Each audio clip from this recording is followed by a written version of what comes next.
Fashion designer Giles Deacon has said he would be more than delighted if he was given the chance to design Meghan Markle's wedding dress were she to walk down the aisle with Prince Harry. The British couturier designed the bridal gown of Pippi Middleton, the sister of the Duchess of Cambridge, for her wedding to James Matthews earlier this year, a vintage-style lace number with a high neckline that won the appraisal of the fashion industry's harshest of critics. While actress Markle and the royal are not engaged, speculation about another potential royal wedding refuses to be quashed, a year after their romance was confirmed. Prince Harry and Meghan Markle. Danny Lawson asked if he would like to design Markle's bridal gown. Deacon told the Press Association if Meghan Markle was in any way interested, "I would be more than delighted," he added. "I'm sure she's got plenty of other people on her list." Deacon, one of the UK's most prominent designers, added there is no one celebrity or public figure he is particularly keen to dress, explaining that his dream clients are the ones with the most passion for fashion.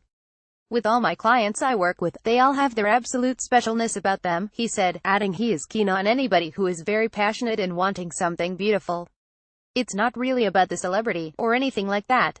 Pippi Middleton in her wedding dress designed by Giles Deacon, and her husband James Matthews. Arthur Edwards The Sun. Something Deacon is certainly enthusiastic about is his backing of housing and homeless charity Shelter, for which he will head up a talk as part of its Gimme Shelter series of cultural events for autumn 2017, along with other leading figures in the UK art scene to raise awareness of the issues around homelessness.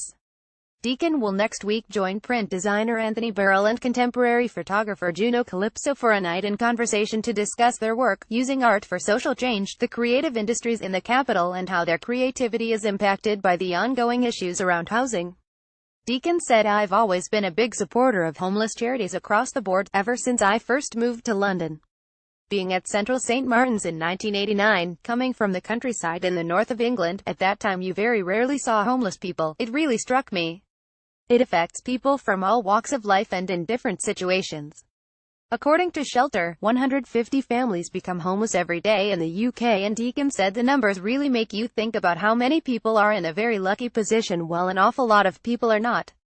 "We've upped the capacity. Lucky one last chance to get Gimme Shelter ticks with it." Giles at Anthony Burrell. https://t.coke5degom32dpic.twitter.com 7p3vb1kdf Shelter at Shelter. October 6, 2017. He said homelessness can affect more people than many might think, adding it can be refugees, it can be a pregnant mother, it can be a 15-year-old. Homelessness can happen to everybody.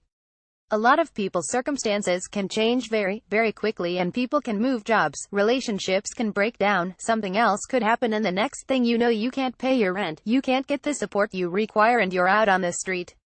If you've got no family support, or immediate friends, you've got to find a way to get yourself back up again, and that's the great thing about what Shelter does. Asked if he thinks the government needs to do more to lessen the issue, Deacon said, "I think there is always more that can be done from everybody. I think the way the world is, with cuts and God knows what going on, there is just not enough. It's a very difficult time." Deacon, Burrell and Calypso appear at Gimme Shelter, Art for a Night in Conversation at Oval Space in London on October 9.